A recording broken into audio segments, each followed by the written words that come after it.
வாழ்க்கை என்றால் ஆயிரம் இருக்கும், வாசல் தோறும் வேதனை இருக்கும்.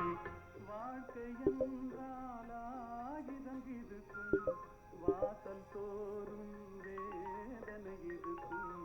வந்த துன்பம் எதுவென்றாலும் வாடி நின்றால் ஓடுவதில்.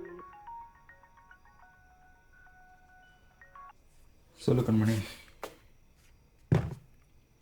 கொஞ்சம் வேலை இருக்குது, முடிச்சுட்டு தூங்க போய்டுவேன். இன்னைக்கு நீ சாப்பிடல தெரியுமா?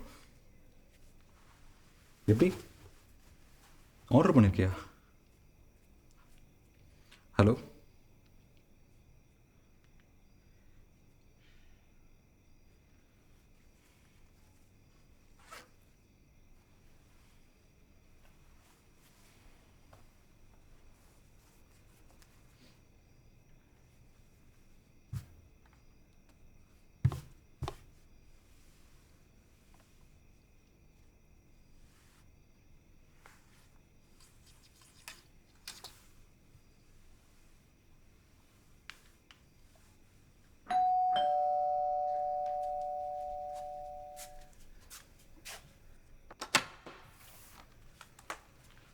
கண்மணி பாஸ், ஃபோனில் கொஞ்சம் சார்ஜ் கம்மியாக இருக்குது. 20% மேலே இருந்தால் தான் அடுத்த ஆர்டர் எடுக்க முடியும். கொஞ்சம் சார்ஜ் போட்டுக்கிட்டுங்களா? செவன். தேங்க்ஸ்.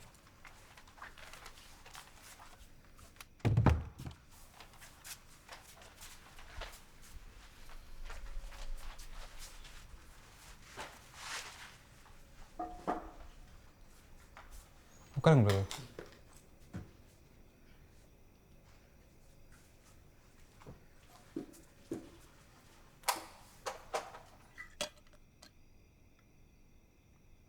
பிரதர், இந்த டெலிவரி ஜாப்பில் ஒரு நாளைக்கு எவ்வளோ காசு வரும்? பெட்ரோல்லாம் போக 600 வரும் பாஸ். ஓ, நீங்கள் போய் சாப்பிடுங்க. அயர்ன் பண்ணிட்டு சாப்பிடணும்.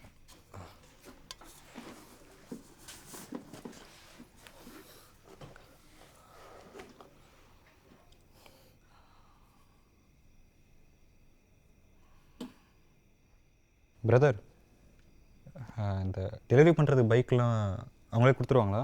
இல்லைங்க, நம்ம பைக் வச்சுருக்கணும். சென்னைக்கு புதுசுங்களா பாஸ்? ஆமாம் பிரதர், இங்கே வந்து 6 மாதம் ஆகுது. போக போக சென்னை ரொம்ப கஷ்டமாக தான் இருக்குது. எங்கே வேலை பார்க்குறீங்க? எங்கே பாஸ், வேலை தேடிட்டு தான் இருக்கேன். இங்கே யாரும் ஃப்ரெண்ட்ஸுன்னு அவ்வளோவா இல்லை, யார்கிட்ட சொல்கிறதுன்னு தெரியல. வாட்ஸ்அப் குரூப்பில் அப்பப்போ கேட்ரிங் சர்வீஸ் வரும், போயிட்டு வருவேன்.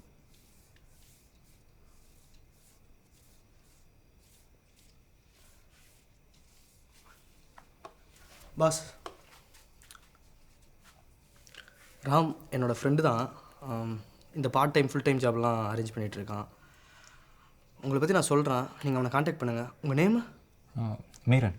ஓகே, சரி. ஃபோன் சார்ஜ் ஆகிருக்கும், நான் அப்படியே கிளம்புறேன். ஓகேங்களா? இல்லை, நானே எடுத்துக்கிறேன். தேங்க்ஸ்.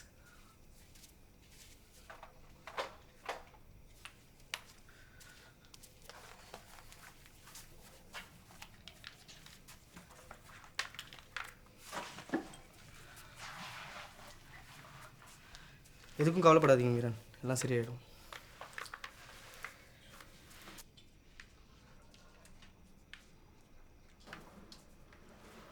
மீரன், ஒரு முழு படம் எடுக்கிறதுக்கான கதையை எழுதி அதை ப்ரொடியூசர்கிட்ட அப்ரோச் பண்ணி ப்ரொடியூசர் பிடிச்சி போய் ஓகே பண்ணி ஆஃபீஸ் போட்டு அதுக்கப்புறம் ஹீரோக்காக ஆடிஷன்லாம் கண்டக்ட் பண்ணி எல்லாருமே நல்லா தான் நடித்தாங்க. ஆனால் நான் எதிர்பார்த்த ஃபேஸ் கட் யாருக்கும் இல்லை.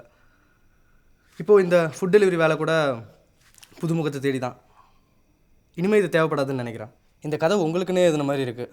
உங்களோட பாடி போஸ்டரு, உங்களோட கெஸ்டரு, உங்களோட ஃபேஸு, உங்களோட ஸ்கின் டோனு, இது எல்லாமே அந்த கேரக்டருக்கு ரொம்ப ஆப்டாக இருக்குது. ஸோ இந்தாங்க, இது ஆஃபீஸில் வந்து பாருங்கள். சினிமாலேயும் காசு கிடைக்கும்.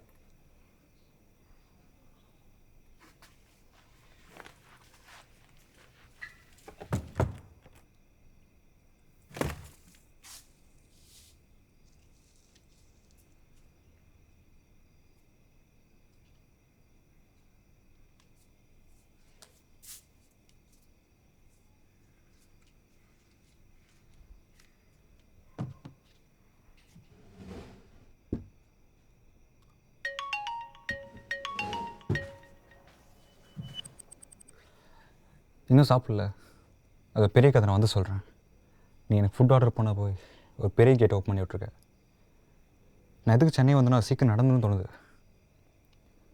ரொம்ப தேங்க்ஸ் கண்மணி.